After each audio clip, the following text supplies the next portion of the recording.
경우의 수를 잘 해두시면 확률 초반부는 그렇게 많이 어렵지 않습니다. 어차피 확률이라는 게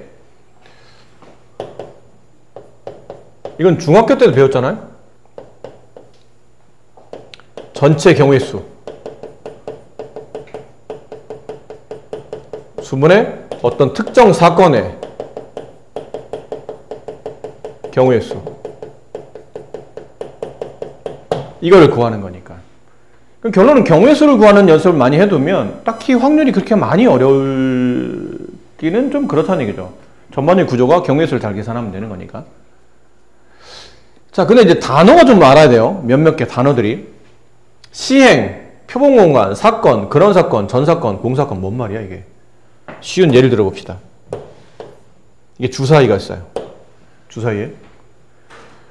주사위를 왜 하냐면 우리가 보통 경우의 수 문제 계산하다 보면 동전을 던진다, 뭐 주사위를 던진다 이런 얘기 많이 하잖아요. 예를 든 겁니다. 주사위를 던진다. 이거를 저기는 용어에서 하나 빌려오면 이걸 시행이라고 불러요. 같은 조건에서 여러 번 반복할 수 있고 그 결과가 우연에 의해서 결정되는 실험이나 관찰. 그러니까 쉽게 말하면 어떤 행동을 하는 겁니다. 근데 주사위는 던질 때마다 같은 조건이 여러 번 반복이 되죠. 던지면 다시 6가지, 또 던지면 또 6가지. 바뀌지 않는다는 얘기죠. 그리고 그 결과가 내가 던질 때마다 어떤 필연에 따라서 꼭 이렇게 나올 수밖에 없어. 그렇지 않잖아.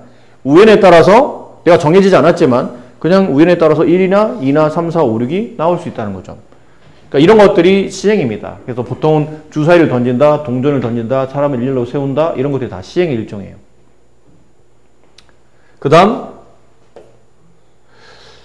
던졌더니 소수의 눈이 나와. 이걸 뭐라 부르죠? 이걸 사건이라고 불러요. 그 시행에서 얻어진 특정 결과. 그게 사건이에요. 그 다음에 그 사건의 가지수를 구합니다. 이게 경우의 수죠. 그러면 확률은 뭐냐면 가능성을 구하는 겁니다.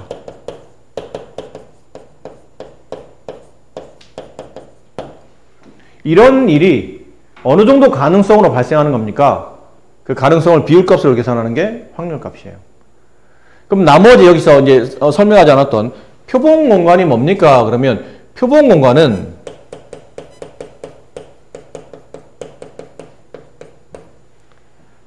어떤 시행에서 주사위를 던졌을 때 일어날 수 있는 모든 결과의 집합을 표본공간이라 한다. 그럼 여기서 표본공간은 뭐가 되죠? 집합이라고 쓰니까 집합기호 쓰시고 1, 2, 3, 4, 5, 6이 돼요. 이게 나올 수 있는 전체 사건의 경우의 수죠. 그치 현민아? 문제 많이 풀더니 뭐 넋이 나왔구나. 어딜 쳐다보니? 여기를 봐야지. 여기 뭐가 너 여기 뭐 보이니 여기? 너 우리가 안 보이는 뭔가를 보고 있니? 여기 뭐가 보이나? 이런 거 보면서 네 어깨에 있는 건 왜 못 보는 거야? 자, 표본공간 이런 겁니다. 어떤 사건이 일어날 수 있는 모든 그 결과의 집합을 표본공간이라고 부른다. 그 다음은 근원사건이란 말이 나오죠. 근원, 뭐 기본이 된다라는 뜻이라고 이해하시면 돼요. 한 개의 원소로 이루어지는 사건을 근원사건이라고 말한다. 그럼 주사위를 던졌을 때 이 전체 표본공간이 나오기 위한 하나하나의 사건을 말해요. 뭐 1이 나온다, 2가 나온다, 3이 나온다, 4가 나온다, 5가 나온다, 6이 나온다. 이 하나하나의 사건을 우리는 근원사건이라고 불러요. 이해죠? 그 근원사건의 가지수를 구하는 게 경우의 수입니다, 사실은. 마지막, 전사건, 공사건. 이건 쉬운 단어예요. 전사건은 어떤 시행을 했더니 늘 일어날 수 있는 사건. 공사건은 일어날 수 없는 사건. 뭐 예를 들어 주사위를 던졌어요? 7 이하의 눈이 나올 사건. 그러면 원래 주사위는 다 7 이하잖아. 그럼 던질 때마다 다 그 사건이 일어난다는 얘기죠. 7 이하의 눈이 항상 나오니까. 그게 전사건이고, 공사건은 주사위를 던졌더니 뭐 10 이상의 눈이 나온다. 그럴 리 없잖아요. 1부터 6까지밖에 눈이 꿈이 없는데 어떻게 10 이상이 나와. 그게 이제 공사건이야. 일어날 수 없는 사건. 이해됩니까? 자, 밑에 일반적으로 사건과 그 사건을 나타내는 집합을 구분하지 않고 모두 사건이라 말한다. 그러니까 일반적으로는 사건과 그 사건을 나타내는 집합 이런 거죠. 어떤 사건과 그 사건을 나타내는 집합은 그냥 사건이라 말하는 거죠. 따로 집합기호를 쓰지 않고 그냥 개수로, 그러니까 이렇게 가지수로 쓰셔도 된다는 뜻이에요. 표본공간은 공집합이 아닌 경우만 생각한다. 표본공간 전체잖아요. 어떤 사건이 일어날 수 있는 전체. 근데 아무것도 없어. 보통 그런 경우는 제외하고 나머지만 생각한다. 자, 그럼 여기는 뭐 딱히 뭐 어려울 게 없죠? 아주 기초적인 내용을 말하고 있으니까 여기는 여기 말만 좀 어렵지 막상 보면 굉장히 쉬운 얘기예요. 네, 이건 여러분이 여기 동전 2개 던져요. 표본 사건은, 표본 공간은 전체 사건이잖아요. 그럼 앞을 H, 뒤를 T라고 한다면 HH, HT, TH, TT. 이게 표본 공간이죠. 서로 다른 면이 나오는 사건은 HT, TH. 서로 다른 동전이니까 HT랑 TH는 다른 거다. 앞에는 500원짜리, 뒤는 100원짜리. 그럼 TH, HT는 다른 느낌이죠. 두 개 모두 앞면 나오는 사건 HH. 뒷면이 적어도 한 번 이상. 적어도 한 번 이상? 그럼 앞면 2번 빼고는 전부 다잖아요. HT, TH, TT. 이런 경우가 된다는 거죠. 아주 쉬운 내용이에요. 이건 중학교 때 역시 배운 거죠. 합사건, 곱사건은 중학교 때 배운 겁니다. 그래서 합사건은 사건 A 또는 사건 B가 일어나는 사건을 말하며 결과적으로 A와 B가 땡땡땡 발생하지 않는 경우. 땡땡땡이 뭐예요? 응? 동시에. 그렇지. 동시에 발생하지 않을 때 그때는 합사건, 각각의 사건의 가지수를 덧셈한다 라는 표현이고, 곱사건은 A와 B가 동시에 발생할 때, 혹은 동시에는 아니지만, 어감상 동시에는 아니지만 순차적으로 모두 발생할 때,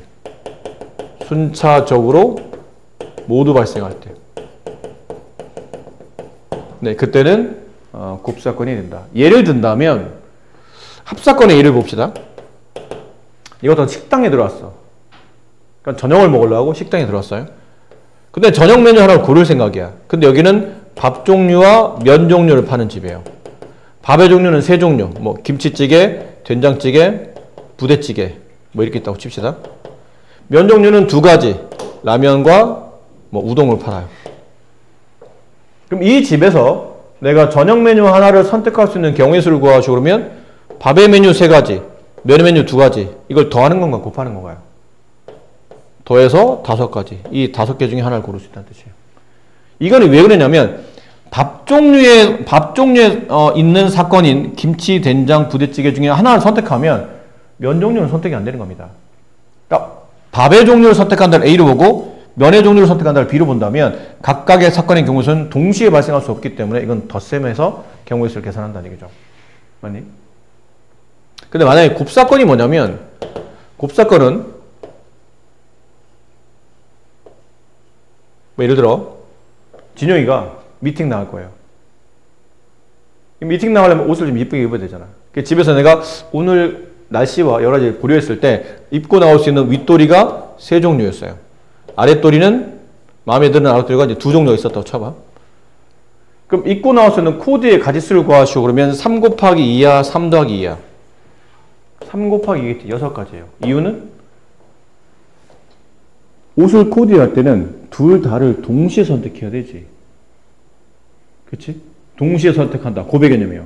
만약 이게 합의 개념이라면 둘 중에 하나를 선택한다? 동시에 선택하지 않는다야. 그러면 진영이는 아랫도리만 입고 가? 요즘 진영이 운동 좋아한다고 펌핑 좀 했기 때문에 아랫도리만 딱 입고 위에는 안 입고 하는 건가? 그건 그렇다고 쳐.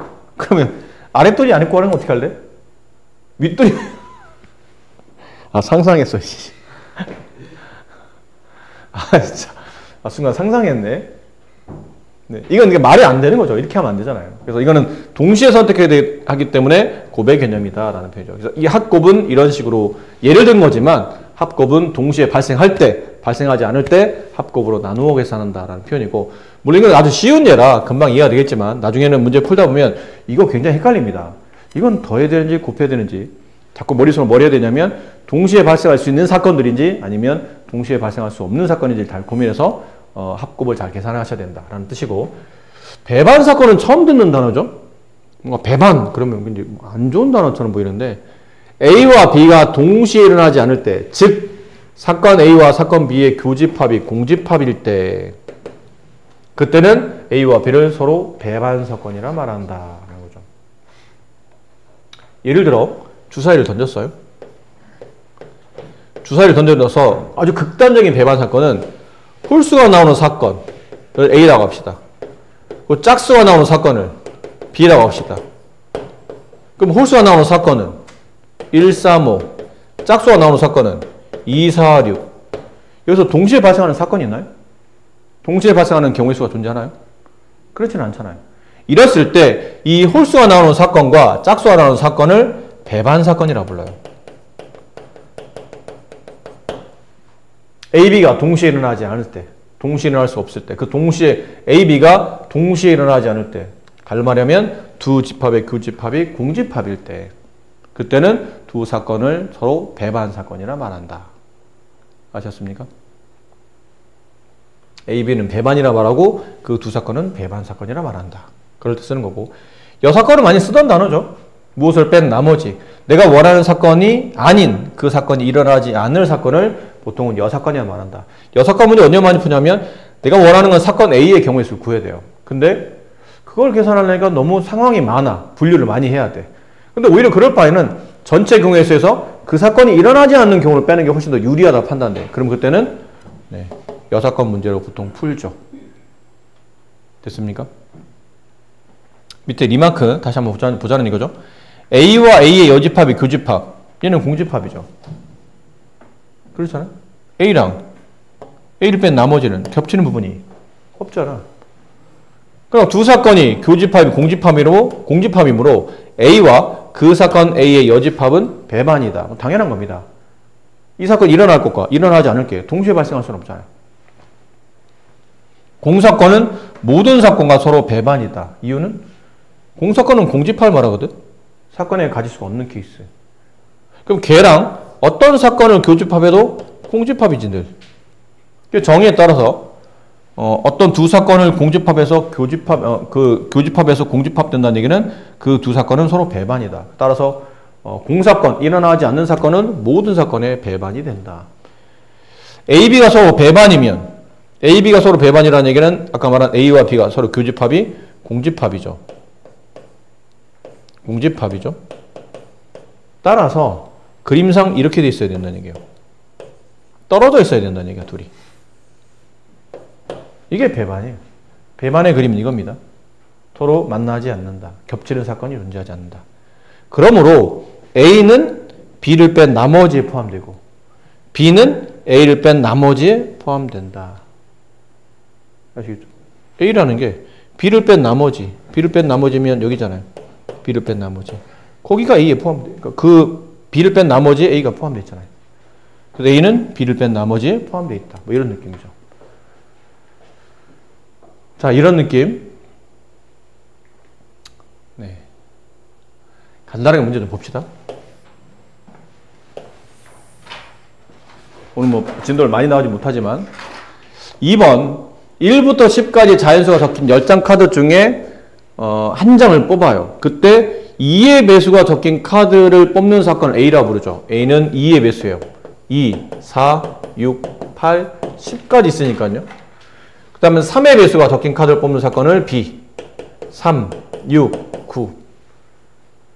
1번 A와 B의 교집합. 네. A 사건, B 사건 공통이 일어난 게 뭐죠? 6이네요. 6. 6이 된다. 집합이니까요. 이렇게. A 합집합 B. A와 B를 합쳐요. A 합집합 B는 뭐가 되나? 2, 4, 2, 3, 4, 6, 8, 9, 10 이렇게 되네요. 그럼 여집합이잖아요. 걔를 뺀 나머지. 그럼 1부터 10까지 숫자 중에서 요거 빼고 남는 나머지예요. 그럼 1 있을 테고 1, 2, 3, 4, 5 있을 테고 6, 7 있을 테고 이렇게 되겠네요.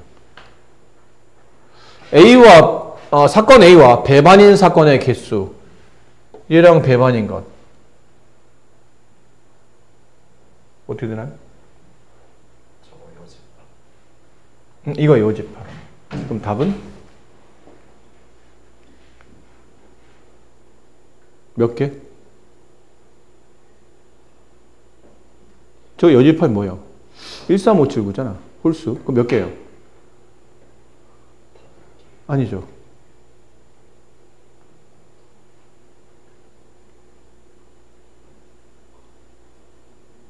맞는 것 같은데, 선생님? 어차피 지금 전체에서 1부터 10까지 자연수의 중에서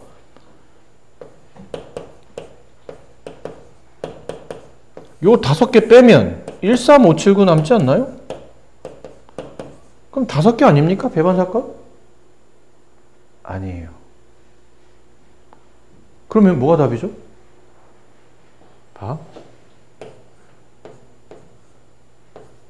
이것도 배반이지. 이렇게 돼도 배반이지. 2, 4, 6, 8, 10과 얘는 배반이잖아. 이 집합과 이 집합의 교집합은 공집합이잖아요. 그죠? 얘도 배반이네? 어디까지? 9까지? 이것도 배반이네? 이것도 배반이죠? 어디까지? 7, 9. 이것도 배반인데? 하다 보니까 결국은 뭘 하는 거냐면 1, 3, 5, 7, 9를 가지고 만들 수 있는 부분집합의 개수를 구한 거예요. 오랜만에 듣죠? 부분집합. 그럼 이 5개의 원소를 가지고 만들 수 있는 부분집합 개수는 2의 몇 제곱? 5제곱. 이거 기억 안 나니? 기억 안 나?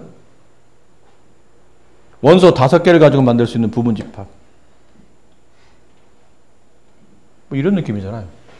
어차피 얘랑 배반이 되는 거는 최대 원소를 많이 가지면 1, 3, 5, 7, 9 이게 5개지. 근데 여기에 포함되는 어떤 내가 부분집합을 만들려고 해. 이게 사건 A라고, 사건 X라고 합시다. 여기에 포함되는 부분집합. 그러면 여기 포함되는 부분집합이면 어차피 2, 4, 6, 8, 10이 없으니까 걔랑 교집합이 공집합이 될 테니까. 근데 이 부분집합 만들 때, 얘한테 물어보는 거죠.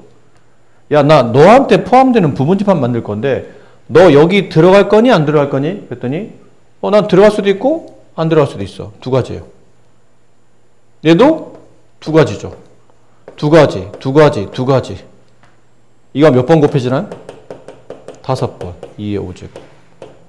32. 사건 A와 배반인 사건의 개수는 32개가 정답이다. 이해 안 됩니까? 됩니까? 억지로 이해하고 있는 것 같은데.